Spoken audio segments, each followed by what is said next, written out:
예, 이제 하나님 말씀을 나누는 시간을 갖도록 하겠습니다. 그동안 저희 설교가 유튜브에 이렇게 저장이 되어 있습니다.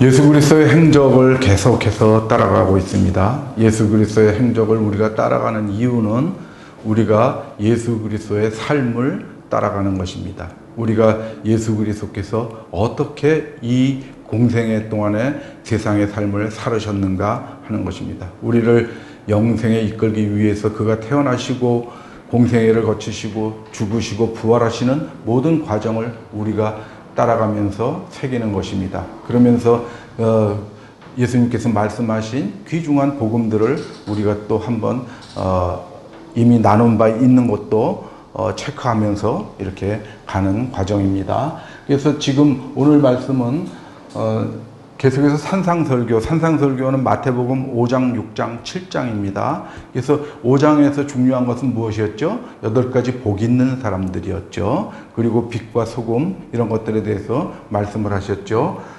마태복음 6장에서 가장 중요한 것은 무엇이겠습니까? 주기도문입니다. 그래서 주기도문에 관한 것은 제가 다 합치면 한 20주 정도에 걸쳐서 했습니다. 주기도문 강해를 아주 자세히 나눠서 했고 4번에 걸쳐서 그것을 조금 축약해서 했고 그 다음에 1시간에 걸쳐서 총정리한 시간이 있습니다. 왜 그랬을까요? 주기도문은 너무나도 중요한 것이기 때문에 그렇습니다. 복음이 그 안에 다 압축되어 있다고 해도 과언이 아닙니다. 그래서 우리가 주기도문만 철저히 이해하고 매일 그렇게 주님께서 가르치신 기도를 한다면 우리의 신앙생활에 엄청난 도움을 주기 때문에 그렇게 여러 번 강조했던 것이죠. 그래서 오늘은 그렇게 지금까지처럼 자세히 다루지는 않겠지만 여러분들께서 보신 분들은 한번 리마인드하는 시간이 될 거고요. 그리고 꼭 다시 한번 또 주기도문 총정리 편이라도 한번 꼭 보시기를 바랍니다. 오늘은 환기시키는 차원에서 말씀드리도록 하겠습니다. 그 외에 마태복음 6장에 다른 말들도 나오는데 그런 것도 한번 짧은 시간 내에 검토를 하겠습니다. 오늘은 무엇입니까? 산상설교인데 산상설교는 예수님께서 이거는 사도행전의 배경이 되겠고요. 이것이 이제 예수님의 복음 사역의 배경이 되죠. 그래서 사복음서의 배경이 됩니다. 그래서 공생의 제2년입니다. 그죠? 지금 산상설교는 공생의 제2년인데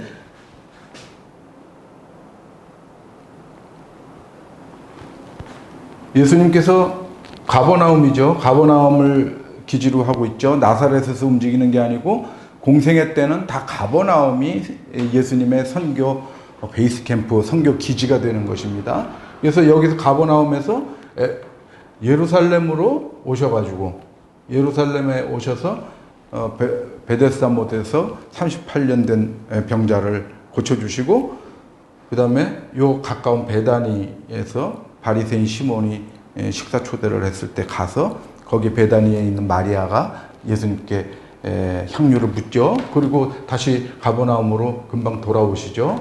그리고 뭡니까? 많은 사람들이 따르는 가운데서 12사도를 세웁니다. 그리고 그 직후에 이제 지금 산상설교를 하시는 광경입니다. 그래서 공생의 제2년 초반부가 되겠습니다. 그래서 마태복음 6장을 오늘 다루는데 마태복음 6장의 대전제는 마태복음 6장 1절입니다. 무엇이냐면은 너희가 의를 행하는데 너희 의를 행할 때 사람에게 보이려고 하지 말라는 겁니다. 그것이 대전제입니다. 모든 너의 선행, 모든 것들을 절대 사람에게 보이려고 하지 말고 은밀한 중에 보시는 하나님께 보이도록 하라는 겁니다. 그래서 구제에 대해서 나오고 마태복음 6장이죠. 그래서 6장 제일 처음에 이렇게 말씀하신 다음에 바로 구제에 대해서 나오죠. 오른손이 한 일을 왼손이 모르게 하라는 것이죠. 그리고 은밀한 중에 보시는 하나님께서 갚아주신다라는 거죠. 너희가 그렇게 은밀하게 하면. 기도 또한 외식하는 자와 같이 회당 뭐 이런 데 서서 기도하지 말고 큰 소리로 하지 말고 중언부언하지 말고 이런 얘기를 쭉 하시는 겁니다. 뭐냐면 사람에게 보이려고 하지 말라는 겁니다. 이 기도라는 것이 무엇입니까? 금식 또한 마찬가지입니다. 그런데 예수님께서는 금식을 자주 하셨나요? 안 하셨죠. 맨 처음에 대결심을 하실 때 내가 세상의 메시아의 길을 갈 것이냐, 사탄이 유혹한 대로 그런 방향으로 갈 것이냐, 아니면 내가 고난의 길, 십자가의 길, 그 길을 가서 이 온 세상 사람들을 구원의 길로 이끌 것이냐라는 그 어마어마한 결단의 순간에 금식을 하셨습니다. 예수님께서 그 이후로는 금식을 하지 않으셨습니다. 그리고 수시로 기도하셨습니다. 근데 예수님께서 기도하실 때 어디서 하셨습니까? 제자들과 함께 했습니까? 통성기도 했습니까? 부르짖었습니까? 하나님께 부르짖으신 것은 맨 마지막에 십자가에 달려서 엘리 엘리 라마 사박다니 하고 외치신 것 외에는 한 번도 하나님께 부르짖지 않았습니다. 조용히 했습니다. 어디에서 하셨습니까? 산에 가셔서 했습니다. 한적한 곳에 가셔서 했습니다. 복음서는 계속 예수님의 기도를 그렇게 얘기하고 있습니다. 그것이 전부 프로슈코마입니다. 이거 여러분들 뭐 아시라고 이렇게 쓰는 거 아닙니다. 잘난 체하려고 쓰는 것도 아닙니다. 헬라어입니다. 왜 그러냐면 이게 구성된 글자의 원리를 알려드리려고 그런 겁니다. 프로스와 유코마인데 이것은 무엇을 향하여입니다. 무엇을 향하여. 이것은 무엇을 원하답니다. 어디로 가는 것을 간절히 원하는 게 기도입니다. 하나님께 가까이 감을 원하는 것이 기도입니다. 그렇기 때문에 그의 나라와 그의 의를 구하는 게 기도입니다. 하나님 나라를 바라보고 하나님의 의를 기다리는 게 기도입니다. 그렇기 때문에 떠들 필요가 없는 겁니다. 조용히 하나님께 가서, 그리고 그 하나님, 그래서 이 기도는 뭐냐면 각오입니다. 각오. 뭘 달라 하는 게 아닙니다. 각오고 계획입니다. 내가 그렇게 하겠나이다 라는 겁니다. 그러나 내가 그것을 완수하기까지는 힘이 부족함으로 나를 좀 도와주십시오. 그의 나라와 그의 의의 길을 가는 데 있어서. 그것이 기도입니다. 그렇게 기도하고 나서 그 기도한 대로 사는 것이 또한 기도입니다. 그래서 예수님의 기도는 그런 것이고 예수님의 삶 자체가 기도인 겁니다. 예수님의 처음 태어나심부터 죽으심까지 그 모든 것이 기도입니다. 그래서 사도 바울은 우리한테 얘기합니다. 쉬지 말고 기도하라. 이겁니다. 무엇을 달라, 무엇을 먹을까, 마실까, 입을까 걱정하면서 그것을 달라고 그러는 기도를 쉬지 않고 할 수 있습니까? 없습니다. 우리의 삶이 기도이기 때문에 쉬지 말고 그 길을 가라. 그의 나라와 그의 의를 구하는 길을 가라. 그럽니다. 쉬지 말고. 그것이 기도입니다. 그리고 보면은 구하라. 그리하면 너에게 주실 것이요 하는 것도, 간구함 이런 것들 단어가 전혀 다릅니다. 프로슈 코마이가, 이거 영어로 하면은 이건 프레이입니다. 프레이. 근데 영어로 우리나라는 다 기도로 돼 있기 때문에, 기도나 혹은 간구로 돼 있기 때문에 영어로 얘기했을 때 영어는 계속 이걸 분리하고 있습니다. ask, request 이런 식으로, 인터시드, 탄원 기도는 인터시드 이런 식으로 다 세분하고 있고, 헬라어 원어 성경도 다 분리하고 있습니다. 그러나 예수님께서 하신 기도, 그것은 프로시코마입니다. 다 프로시코마로 나오고 있습니다. 그의 나라와 그의 의를 구하는 것. 우리는 그것을 알아야 됩니다. 그렇다고 그래서 우리가 병들었을 때, 우리가 약해서 쓰러질 때 구하지 말라는 건 아닙니다.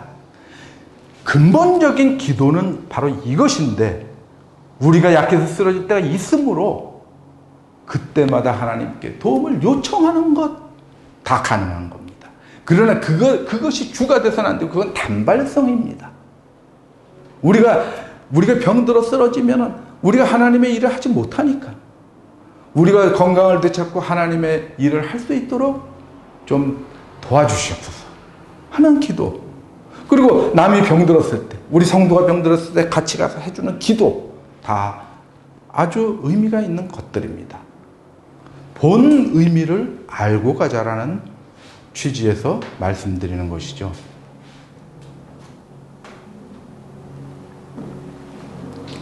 그래서 너네는 그런 식으로 기도하지 말고 너네는 이렇게 기도하라 하십니다. 그것이 주기도문입니다. 아예 문장으로 딱 정해 주셨습니다. 다른 얘기하지 말고 너네는 이렇게 기도하라는 겁니다. 우리는 항상 이렇게 기도해야 됩니다. 우리가 예수님을 믿는다 그러면은 예수님이 시킨 대로 좀 해봅시다. 그럼 예수님이 너네 이렇게 기도해, 그리고 문장까지 다 가르쳐 줬으면 그렇게 기도하면 되는 겁니다. 다른 거 하지 마시고요. 다른 거 하지 말라고 그러지 않습니까? 중언부언 하지 말라고 그러지 않습니까? 세상 거 구하지 말라고 그러지 않습니까? 그런데 왜 자꾸 기도를 다르게 합니까? 그래서 보면은 주기도문 처음에 어떻게 나옵니까? 하늘에 계신 우리 아버지여, 이렇게 나옵니다. 하늘은 무엇입니까? 제가 여기서 자세히 말씀드리지 않겠습니다. 하늘에 대해서 1시간 넘게 강의한 것이 있습니다. 그것을 여러분들 꼭 보시기 바랍니다. 그리고 주기도문 총정리편을 꼭 보시기 바랍니다. 여기서는 굉장히 빨리 지나갈 거기 때문에 그렇습니다. 하늘에 계시다는 것은 뭐냐면 우리와 실제적으로, 형이 화학적으로 관념적인 게 아니고 과학적으로 같이 계신 하나님이라는 겁니다. 저는 그것이 뭐냐면 하늘이 어떻게 구성되어 있냐라는 겁니다. 하늘은 이렇게 다차원으로 구성이 되어 있습니다. 여기가 3차원, 4차원, N차원, 5차원 이상을 N차원이라고 그랬습니다. 얼마나 많은 차원이 있는지 저는 모르니까. 근데 사도 바울이 간 하늘은 셋째 하늘이라고 분명히 얘기하고 있습니다. 고린도후서 12장 2절이죠. 내가 그리스도 안에 있는 한 사람을 아노니 그는 14년 전에 셋째 하늘에 이끌려간 자라. 그가 몸 안에 있었는지 몸 밖에 있었는지 나는 모르거니와 하나님은 아시느니라. 왜? 이 3차원은 우리가 사는 공간입니다. 우주 공간을 얘기하는 겁니다. 다 3차원의 세계입니다. 옛날의 사람들은 하늘이 우리 지구 밖을 벗어난 그 우주 공간을 의미한다고 생각했습니다. 그러니까 엉뚱하게 내가 본 천국 막 이렇게 펄시콜레 박사 막 이런 사람들이 쓴 건 어디에 있습니까? 이 3차원 공간 안에 있었습니다. 나중에 다 거짓말로 드러났죠. 그 측근이 펄시콜레 박사 거짓말했다고 그러죠. 거짓말로. 이게 사기친 겁니다. 갔다 온 사람 없습니다. 사도 바울 외에. 사도 바울이 3차원에서 셋째 하늘, 첫째 하늘, 둘째 하늘, 셋째 하늘 이렇게 되겠죠. 여기로 갔다 온 겁니다. 공간이 이렇게 돼 있습니다. 근데 이것이 뭐냐면 각기 달리 있는 게 아닌 거를 저는 강조하는 겁니다. 실제로 같이 계시는 하나님, 이제 생각을 해봅시다. 다시 전에도 얘기했지만 이 3차원 입체입니다. 3차원 입체. 3차원 입체는 무엇으로 구성되어 있습니까? 1차원인 선과 2차원인 면으로 구성되어 있습니다. 이걸로 구성되어 있는 게 3차원 공간입니다. 그죠? 그러면 1차원, 2차원, 3차원이 따로 있는 게 아니고 같이 있는 겁니다. 근데 1차원 존재는, 선에 있는 존재는 평면에 있는 존재를 인식하지 못합니다. 이 면에만 존재하는 자는 부피의 개념을 인식하지 못합니다. 높이의 개념이 없습니다. 바닥에 그냥 있습니다. 그런 거를 제가 하늘 편에서 많이 자세히 설명을 드렸죠. 그러므로 이 3차원 또한 어떤 형태인지 우리는 모르지만 4차원과 같이 있는 것이고 이 4차원의 세계는 5차원과 또 같이 있는 것입니다. 그런데 3차원의 존재는 4차원의 존재를 인식하지 못합니다. 볼 수 없습니다. 4차원의 존재 또한 5차원 이상의 N차원의 존재를 인식할 수 없습니다. 그러나 같이 있습니다. 여기에 높은 차원의 존재는 낮은 차원의 존재를 들여다보고 있습니다. 우리 3차원의 존재가 이 면을 샅샅이 들여다볼 수 있듯이 이 면 위에서 무엇이 일어나고 있는지를 다 상세히 알 수 있듯이 그런 겁니다. 그래서 실제로 같이 계신 겁니다. 모호한 개념을 갖지 마십시오. 하나님이 우리와 실제로 같이 하고 계시는 겁니다. 그러면서 하나님의 그 역사하심이 파동적으로 우리에게 오는 겁니다. 모든 사람에게.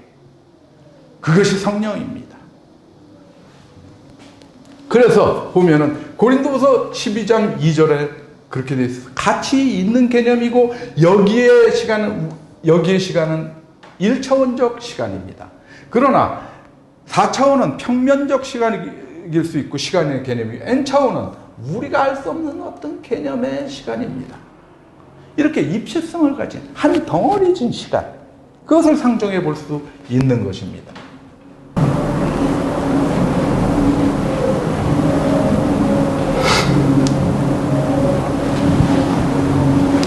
이것이 무엇입니까? 베드로후서 3장 8절의 말씀입니다. 사랑하는 자들아, 주께는 하루가 천년 같고 천년이 하루 같다는 이 사실을 잊지 마라. 우리는 하루는 하루고 천년은 천년이죠. 어마어마하게 긴 세월이죠. 눈 깜빡할 사이에 천년 만년이 지나가는 겁니다. 그것은 무엇입니까? 시간의 동시성을 얘기하고 있습니다. 여기에서는 우리가 이런 시간의 질서 속에서는 옛날에 정해진 대로 우리는 가는 것이다. 사도 바울 그 예정이라는 몇 마디 때문에 예정론이 나왔죠. 그러나 이런 시간의 개념 속에서는 예수님의 복음이 적용됩니다. 누구든지 정해진 바 없이 누구든지 나를 믿으면 멸망하지 않고 영생을 얻는다. 누구든지 그리스도 안에 있으면 새로운 피조물이다. 누구든지 사랑 안에 있으면 하나님 안에 거한다. 하나님도 그의 안에 거한다. 누구든지입니다. 누구든지. 예정이라는 개념. 그것은 무엇입니까? 우리가 믿는 순간 예정된다는 겁니다. 예정과 우리의 믿는 행위가 동시적으로 이루어진다는 것입니다. 그것이 뜻이 하늘에서 이루어진 것 같이 땅에서도 이루어지다. 동시에 이루어지는 겁니다. 하늘에서 이루어진 것처럼 이루어진 것과 동시에 그 뜻은 무엇입니까? 하나님의 뜻, 내 아버지의 뜻은 아들을 보고 믿는 자마다 영생을 얻는 이것이다. 그겁니다. 그러므로 우리가 아들을 보고 믿으면 하늘의 뜻, 영생이 이루어지는 겁니다. 아들을 보고 믿는 우리의 행위가 땅에서 이루어졌을 때 영생을 얻게 되는 이것. 그것이 하늘의 뜻입니다. 그것이 동시에 이루어지는 겁니다. 하늘에 계신 우리 아버지요. 우리가 하나님을 아버지라 부릅니다. 어떻게 가능합니까? 우리가 하나님의 자녀가 되기 때문에 가능합니다. 영접하는 자, 곧 그 이름을 믿는 자들에게는 하나님의 자녀가 되는 권세를 주셨다. 요한복음 1장 12절이죠. 13절에 뭐라고 얘기합니까? 이는 혈통, 육정, 사람의 뜻 이런 걸로 나지 아니하고 오직 하나님께로부터 난 자들이니라. 옛사람을 죽이고 거듭나서 새 사람이 되는 그 과정을 거친 자, 그 자가 거듭난 자, 그가 곧 하나님의 아들입니다. 그러니까 너희가 아들이므로 하나님이 그 아들의 영을 우리 마음 가운데 보내사 아빠, 아버지라 부르게 하셨느니라. 갈라디아서 4장 6절입니다. 그러므로 이것은 무엇입니까? 하늘에 계신 우리 아버지여 하는 것은 무한한 감사합니다. 우리와 이렇게 같이 계신 하나님, 우리를 거듭나게 하셔서 자녀로 삼아주시고 아빠, 아버지라 부를 수 있게 해주셨으니 감사합니다. 이름이 거룩히 여김을 받으시오며. 이것은 무엇입니까? 에스겔서 36장 23절을 보면 하나님이 뭐라고 그러십니까? 네 죄짐으로 나를 수고롭게 하고 네 죄악으로 나를 괴롭게 하였느니라. 나 곧 나는 아닙니다. 그것은 이따가 용서에 대해서 하는 거 제가 머릿속에서 지금 잠깐 혼돈이 왔습니다. 에스겔서 36장 23절은 거룩함에 대해서 얘기하고 있는 것이죠. 너희가 여러 나라 가운데서 더럽힌 나의 큰 이름을 내가 거룩하게 할지라. 우리가 하나님의 이름을 거룩히 여길 수도 없고 거룩하게 만들 수도 없습니다. 우리가 하나님의 이름을 거룩히 여긴다고 해서 하나님의 이름이 거룩해지는 것도 아닙니다. 그러면 그 문장은 무엇을 얘기할까요? 계속해서 말씀하십니다. 그 이름을 내가 거룩하게 하는데 그들의 눈앞에서 나의 거룩함을 너희를 통해서 나타내리라. 너희로 말미암아 나의 거룩함을 나타내리니. 그러므로 이것은 무엇입니까? 하나님의 이름이 거룩하다는 것을 드러내려면 우리를 통해서 드러내야 되는데 우리의 거룩한 삶을 통해서 드러내야 된다는 것입니다. 그러므로 이름이 거룩히 여김을 받으시오면 뭡니까? 우리의 거룩한 삶으로 하나님의 거룩하심을 드러내겠나이다 라는 각오인 겁니다. 각오. 우리의 각오. 기도는 각오가 감사와 각오로 이루어져 있습니다. 우리가 항상 어떻게 하겠다라는 것을 하나님과 약속하는 게 기도입니다. 하나님한테 주세요 하는 게 아닙니다. 하나님 이렇게 하겠습니다. 나는 이렇게 살겠습니다. 그러고 나서 힘 주시옵소서. 그렇게 살 수 있도록. 그것이 기도. 거룩히 여김을 받으시며 나라가 임하시오며 뜻이 하늘에서 이루어진 것 같이 땅에서도 이루어지다. 그건 방금 말씀드렸죠. 뜻에 관해서는 우리가 믿는 순간 하늘에서 영생이 완성되는 그걸 말씀드렸죠. 나라는 무엇입니까? 하나는 이미 온 나라입니다. 이미 아직 오지 않은 나라가 있습니다. 이미 온 나라는 무엇입니까? 마태복음 12장 28절에서 얘기하고 있습니다. 내가 하나님의 성령으로 귀신을 쫓아내는 것이면 예수님 말씀입니다. 하나님의 나라가 이미 너희에게 임하였느니라.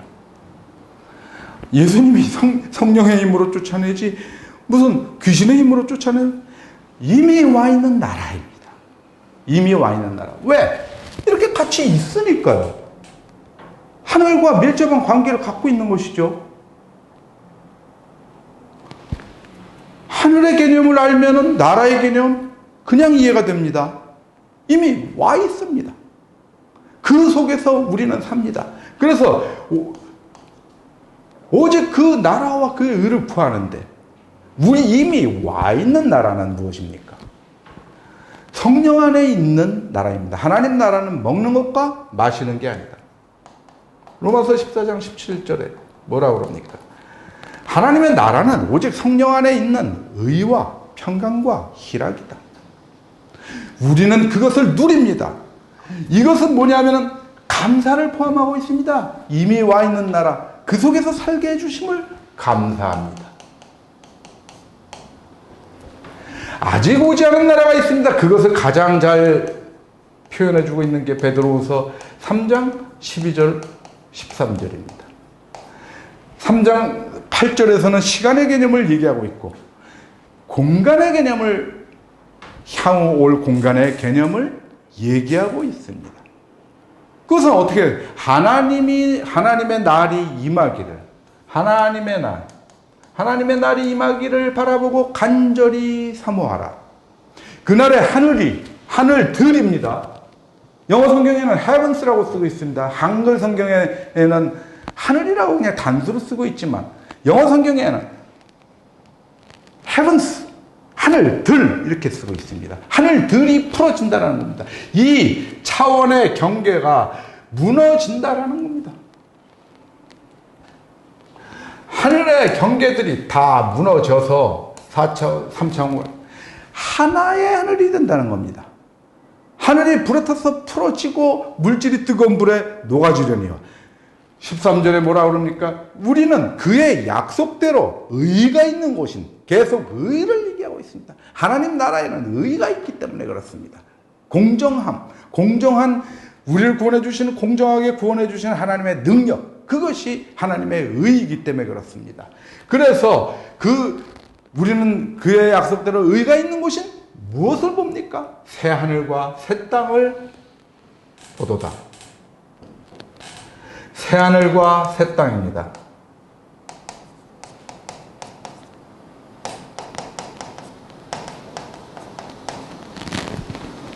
여기서는 단수를 씁니다. A new heaven입니다. 하늘들이 파괴되고 그 경계가 파괴되고 오직 한 나라.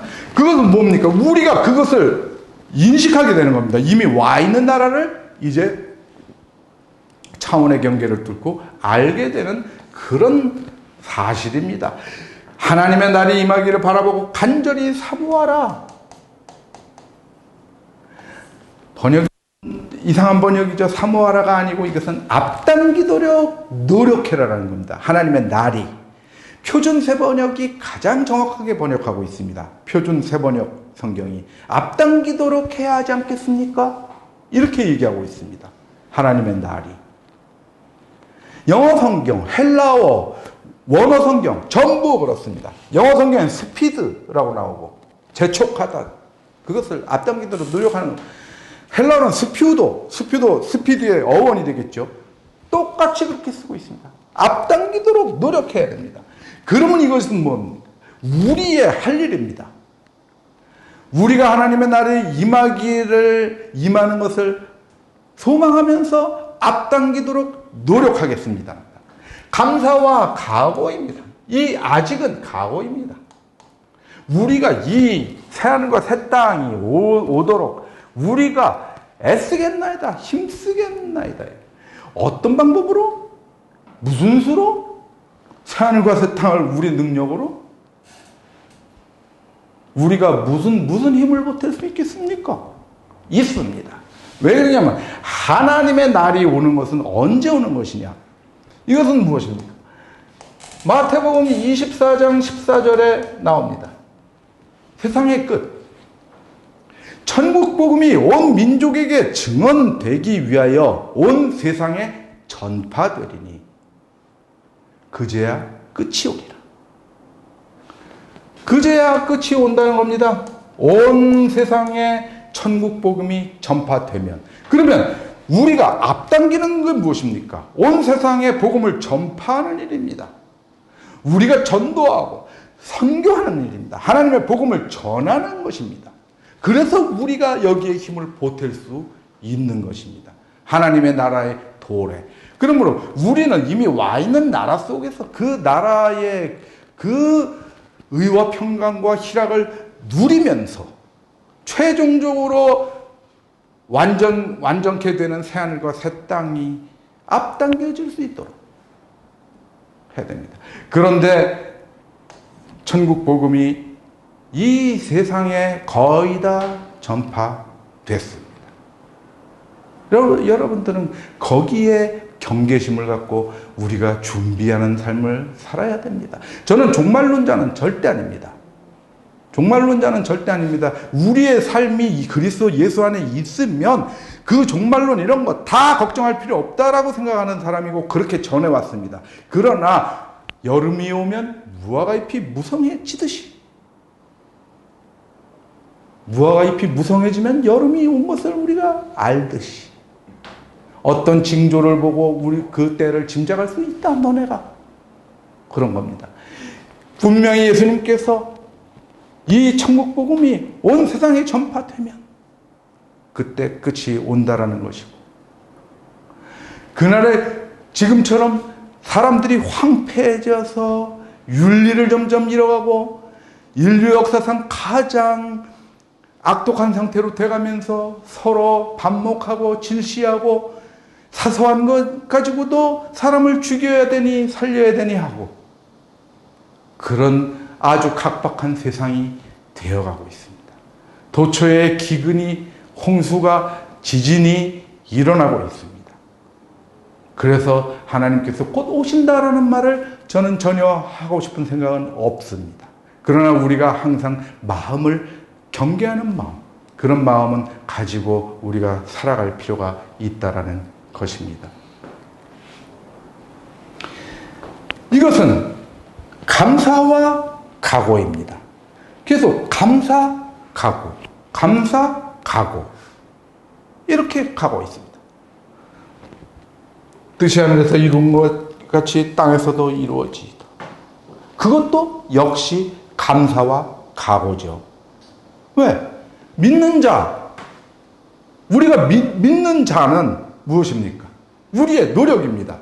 우리의 행위입니다. 믿음은. 그것은 각오입니다. 거기에 주어지는 영생은 감사의 대상입니다. 감사가고 계속 그렇게 가고 있는 것입니다. 주기도문은.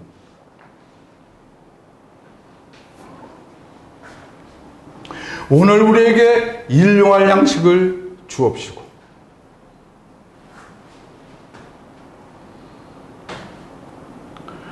이건 좀 지워도 되겠죠?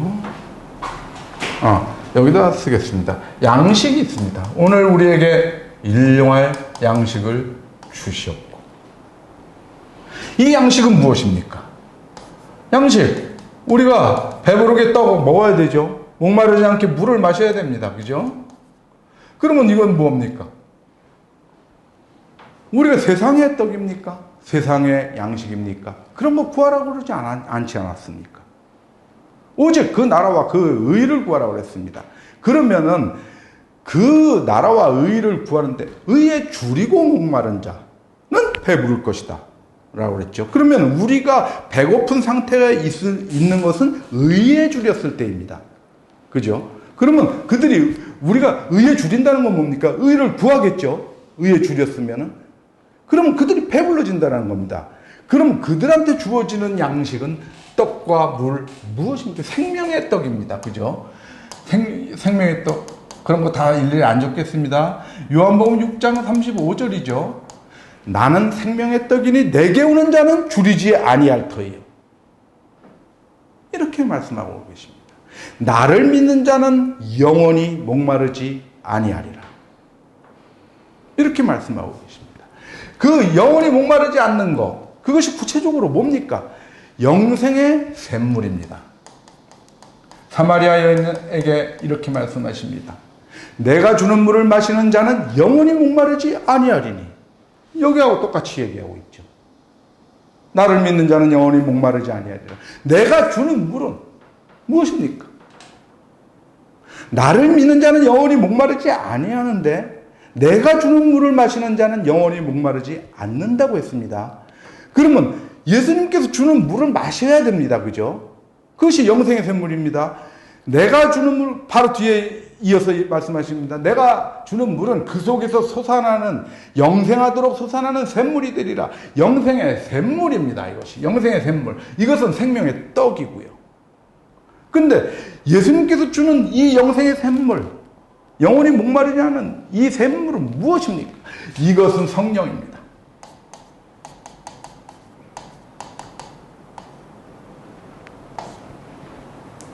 이것은 바로 설명을 해주십니다. 38절, 39절에서 요한복음 7장.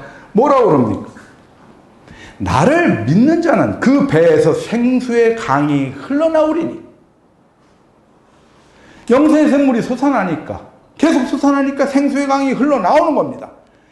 이것은 나를 믿는 자들이 받을 성령이다. 이겁니다. 정확하게 성령이라고 여기서 얘기하고 있는 것입니다. 그 물은, 영생의 샘물은. 여기서 뭐라 그럽니까? 마태복음 4장 4절에 뭐라 그럽니까? 사람이 떡으로만 살 것이 아니요 하나님의 입으로부터 나오는 모든 말씀으로 살 것이니라. 육신의 떡, 사탄이 떡 만들어 먹으라는 그 육신의 떡, 육신을 위해서 만들어 먹으라는 그 떡, 그것이 아니고 영생의 떡은 말씀이다라는 겁니다. 하나님의 입으로부터 나오는 모든 말씀이라는 겁니다. 이것은, 양식은 뭐냐면 하나님의 말씀과 성령입니다. 우리가 항상 말씀을 먹고, 그래서 예수님께서 생명의 떡을 얻으려면 나한테 오라는 겁니다. 와서 얻어가라는 겁니다. 생명의 떡을. 그냥 주지는 않습니다. 주여 이 떡을 항상 우리에게 주시옵소서 하고 유대인들이 얘기하니까 예수님께서 나에게 오는 자는 줄이지 아니할 것이요. 어떻게 해야 됩니까? 우리는 예수님의 말씀을 받아 먹으러 가야 됩니다. 우리는 말씀을 들어야 되고 또 말씀을 봐야 됩니다. 우리가 가서, 우리가 책을 펼쳐서 말씀을 먹고, 그 다음에 예수님께서 주시는 성령, 누구한테 줍니까? 그를 믿는 자들에게. 그를 믿는 자들에게. 믿음이 중요한 것입니다.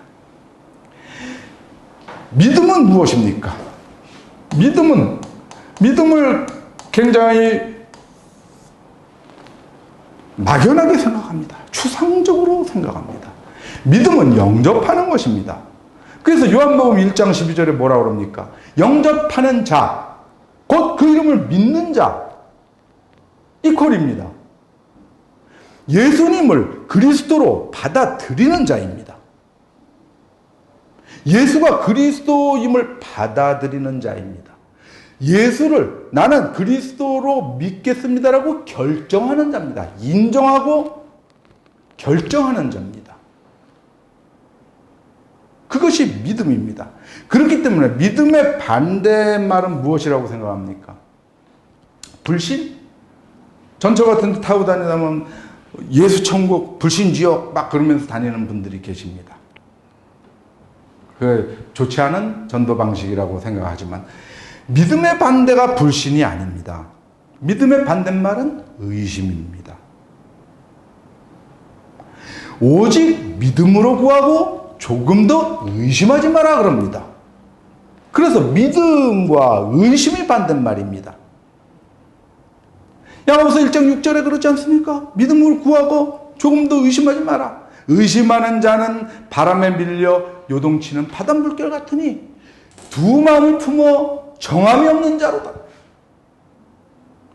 믿음은 두 개 사이에서 예수 그리스도와 세상, 하나님과 재물 이런 사이에서 왔다 갔다 하는 게 디아크리노 헬라어로 주저하다, 흔들리다, 망설이다, 이것이 의심입니다.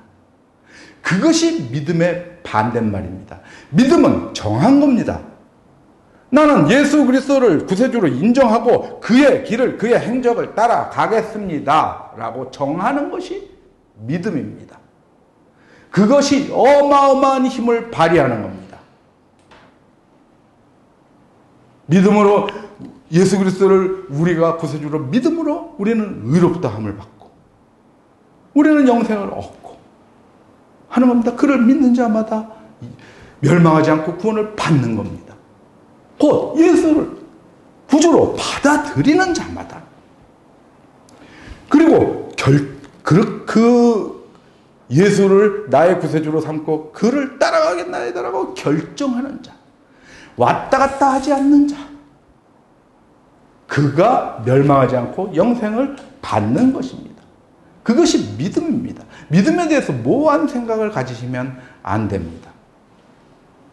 그래서 보면은 여기서 그들에게 성령을 주십니다.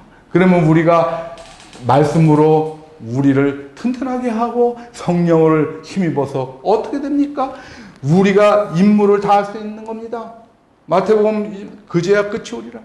온 세상에 말씀이 천국 복음이 전파되면 그때 세상이 끝이 오는데 성령이 우리에게 임하시면 우리가 땅 끝까지 가서 예수 그리스도의 증인이 되는 겁니다. 그의 삶과 죽음과 부활에 대해서 우리는 증인이 되는 겁니다. 그래서 보면은 잠깐 옆으로 세면은 우리가 예수 그리스도의 삶을 증언하기 위해서 무엇을 공부해야 됩니까? 사복음을 공부해야 됩니다. 예수 그리스도의 행적을 공부해야 됩니다. 삶과 죽음과 부활에 대해서 우리가 철학적 무장을 하려면 죽음과 부활은 아무래도 관념적이고 철학적일 수밖에 없습니다. 그것은 사도 바울의 그 서신에서 잘 설명하고 있는 개념이죠. 그래서 그런 것들을 우리가 균형 있게 공부를 해야 되겠습니다. 우리에게 일용할 양식을 주옵시고, 그러므로 우리는 항상 아침에 일어나서 기도할 때 이 생명의 떡과 성령을 달라고 기도하는 것이죠.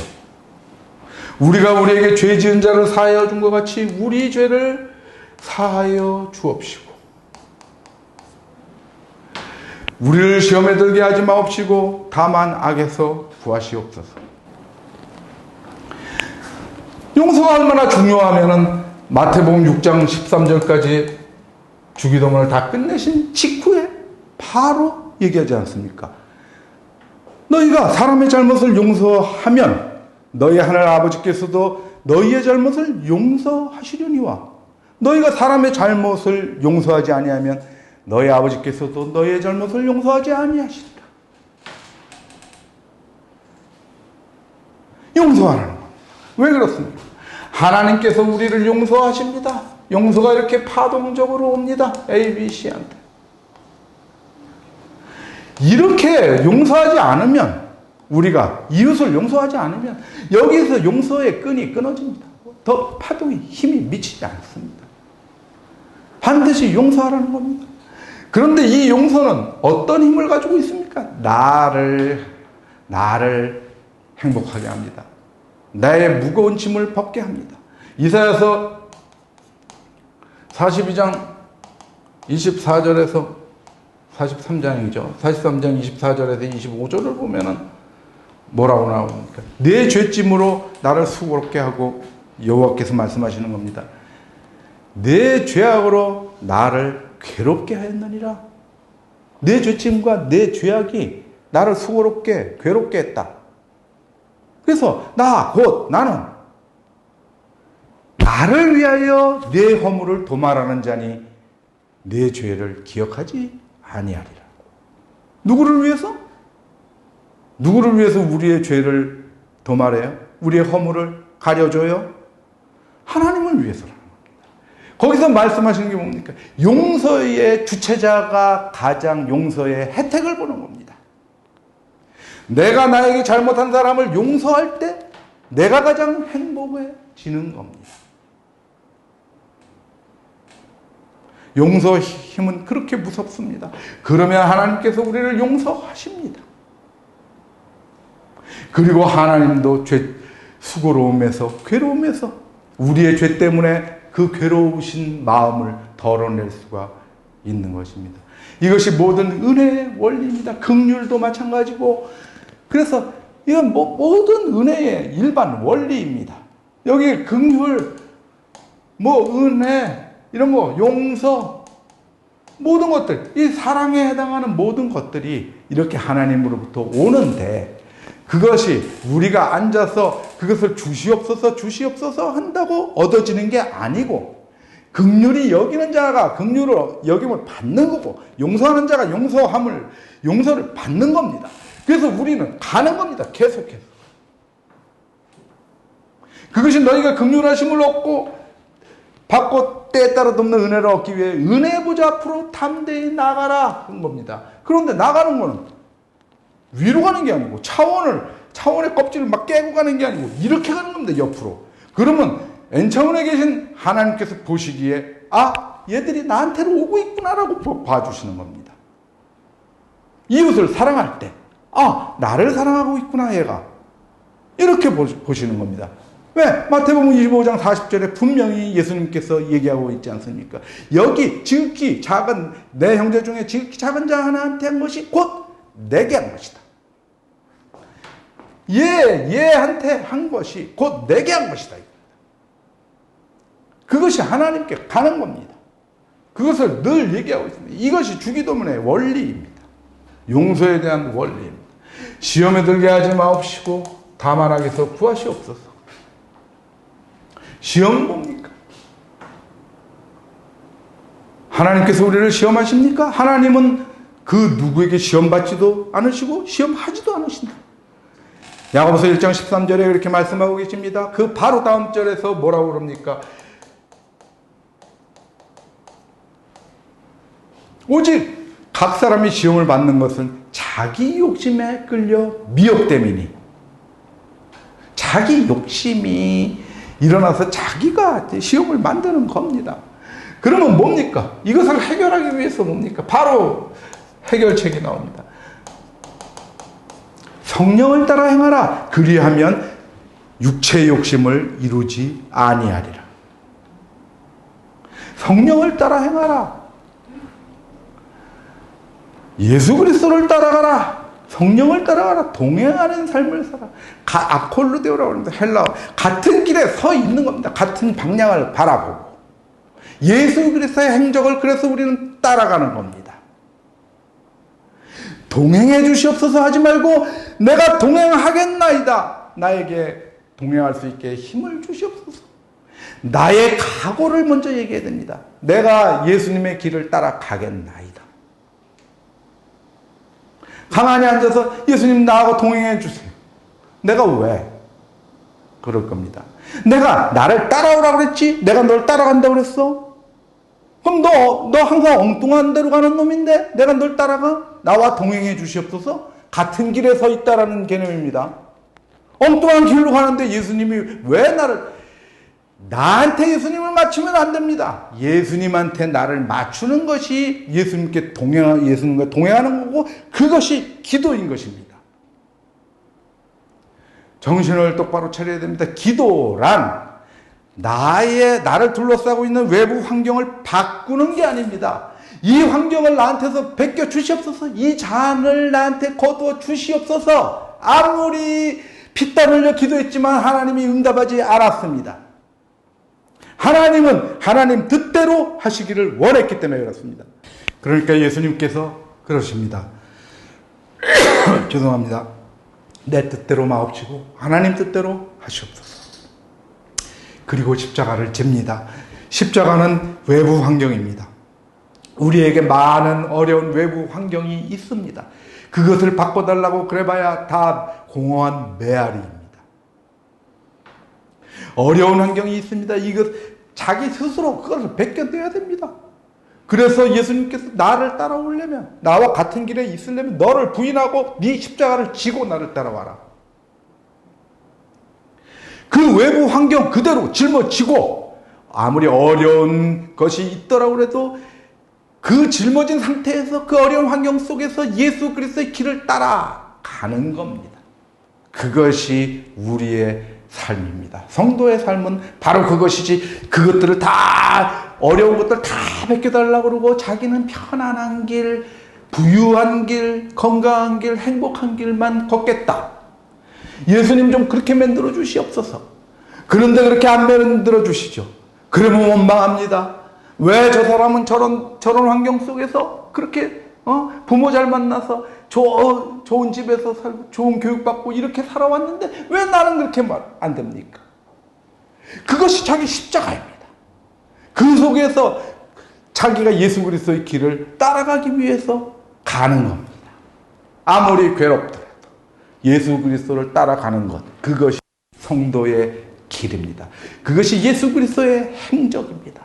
십자가에 못 박혀 죽을 걸 알면서 끝까지 거기를 갑니다. 그러나 인간 예수는 그것을 두려워했습니다. 괴로워했습니다.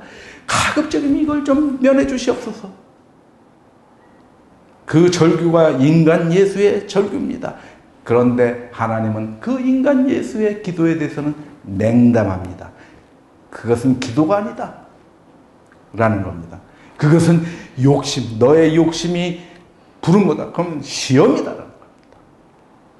우리는 그 욕심에 휘둘리지 말고 항상 성령을 따라가는 그런 삶을 살기를 바랍니다. 그것이 시험에 들게 하지 마옵시고, 이것이 또 각오입니다. 성령을 따라 살겠나이다입니다. 다만하게서 구하시옵소서. 다만하게서 구하시옵소서. 우리는 뭡니까? 우리는 세상입니다. 세상에 사는 우리는 악한 자 안에 처해 있습니다. 우리는 하나님께 속하고 온 세상은 악한 자 안에 처한 것이며, 이렇게 악에 대해서 악에서 구하시옵소서는 뭡니까? 요한일서 5장 18절에서 20절을 우리가 보면은 다 해답이 있습니다. 세 가지 우리가 여기서 아는 것이 있습니다. 첫 번째 아는 것은 무엇입니까? 하나님께로부터 난 자는 다 범죄하지 아니하는 줄을 우리가 아노라, 이겁니다. 거듭난 자는 하나님께로부터 나신 자가 우리를 지키심에 악한 자가 그를 만지지도 못하느니라. 이것을 우리가 아는 첫 번째 겁니다. 악한 자가 우리를 만지지도 못합니다. 여기 우리가 있습니다. 두 번째 하는 것은, 또 하는 것은 하고 있는 이것을 설명하고 있습니다. 우리는 하나님께 속하고, 하나님께 속하다라는 번역이 약간 잘못된 from God입니다. 하나님으로부터 왔고입니다. 거듭난 자라는 겁니다. 계속해서 우리는 거듭난 자이고 하나님께로부터 난 자고 세상은 악한 자 안에 처한 것이다. 두 번째 하는 거죠. 세 번째 하는 것, 또 하는 것은 하나님의 아들이 이르러 우리에게 지각을 주사 우리로 참된 자를 알게 하신 것과 또한 우리가 참된 자, 곧 그 아들 예수 그리스도 안에 있는 거다. 우리가 세 번째로 하는 것. 예수 그리스도 안에 있더라. 우리가 이 예수 그리스도는 참 하나님이시요 영생이시라. 이렇게 결론 내리고 있습니다. 세 번째 하는 것은 우리가 제 예수 그리스도 안에 있다. 이것을 알았다라는 겁니다. 그러므로 악한 자가 우리를 만질 수가 있겠습니까? 예수 그리스도는 얘네 차원입니까? 아닙니다. 더 높은 차원의 존재입니다. 이놈들이, 사탄들이 와서 우리를 뻔히 보이니까 오는데 가면은 퉁퉁 튀겨나갑니다. 이거 왜 그러지? 5차원 벽이 있어서 그렇습니다. N차원 벽이 있어서. 우리가 예수 그리스도 안에 있으니까. 얘네들은 2차원을 이해를 못합니다. 인식하지 못합니다. 안 보입니다. 우리가 여기 다음 차원 안 보이듯이 똑같습니다. 얘네들도. 근데 쟤 잘 조금만 건드리면 쟤 넘어갈 것 같은데 하고 다가가면은 튕겨나갑니다. 왜? 예수 그리스도 안에 있으니까. 예수 그리스도 안에 있는 것은 무엇입니까? 사랑 안에 있는 것입니다. 사랑하는 삶을 살고 있는 것입니다. 우리가 그러므로 세상의 끝이 오든 어떤 징조가 있든 우리가 겁낼 필요가 없는 것이 우리는 예수 그리스도 안에 있으니까 서로 사랑하는 삶을 살아가고 있으니까 걱정 없는 겁니다. 그리고 무엇입니까? 다만 악에서 구하시옵소서는 무엇입니까? 예수 그리스도 안에 있는 삶을 살아가겠나이다. 내가 서로 사랑하겠나이다. 라는 각오입니다. 그 어느 것도 어느 문장 속에서도 주기도문 속에서 그렇게 해주십시오, 그렇게 해주십시오 하는 거 하나도 없습니다. 심지어 일용할 양식을 주시옵소서에서도 무엇입니까? 내가 예수님께 가는 겁니다. 가서 얻는 겁니다. 내가 예수 그리스도를 받아들이는 겁니다. 믿는 겁니다. 그럴 때 성령을 받는 겁니다. 그러니까 일용할 양식을 주시옵소서도 나의 능동적 행동이라는 것입니다. 우리의 신앙생활은 모든 것이 능동적이어야 됩니다. 앉아서 기다리는 거 다 소용없는 일입니다. 그래봐야 얻어지지도 않습니다. 응답하지 않습니다. 심지어 예수님께서 하나님께 목숨 걸고 기도했을 때도 하나님이 받아주지 않았습니다. 이전을 물려달라고 기도했을 때 냉담했습니다.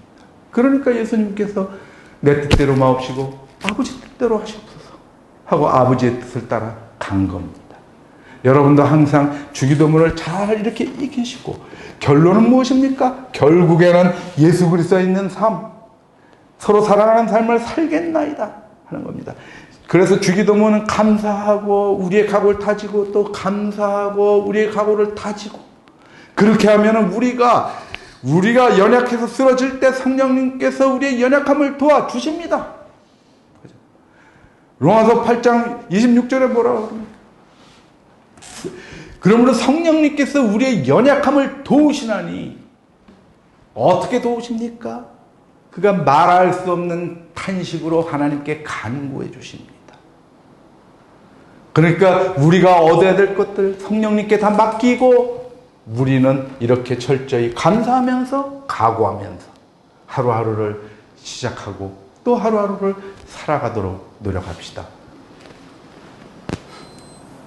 그래서 오늘 말씀은 다 그렇게 그래서 마태복음 6장에서 이런 제목의 말들이 있죠. 그래서 이제 이거를 보면은 이제 여러분들이 이렇게 보시면은 다 될 것이라고 봅니다. 세상에 이것은 보물을 하늘에 쌓으라는 거고, 세상의 염려는 쓸데없는 걱정, 이렇게 먹을까 마실까 입을까 이런 거 걱정하지 말고 오직 그의 나라와 그의 의를 구하라라는 것입니다. 그리고 잠깐 한 3분 얘기하겠습니다. 보물을 하늘에 쌓아두라. 내 보물이 있는 그곳에는 내 마음도 있다.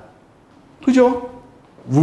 이것은 무엇입니까? 내 마음은 우리 마음 속에 있는 소망을 얘기하는 것인데, 산 소망이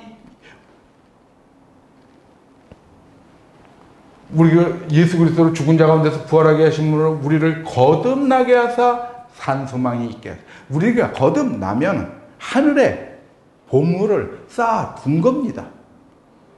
우리가 쌓은 게 아니고 다 준비해 놓고 있습니다. 썩지 않고 더럽지 않고 새하지 않은 유업을 있게 하시나니 곧 너희를 위하여 하늘에 간직하신 것이라. 이 하늘에 간직하신 것을 우리가 유업으로 받게 되는데 무슨 재물을 세상에 쌓고 거기에 마음을 둡니까?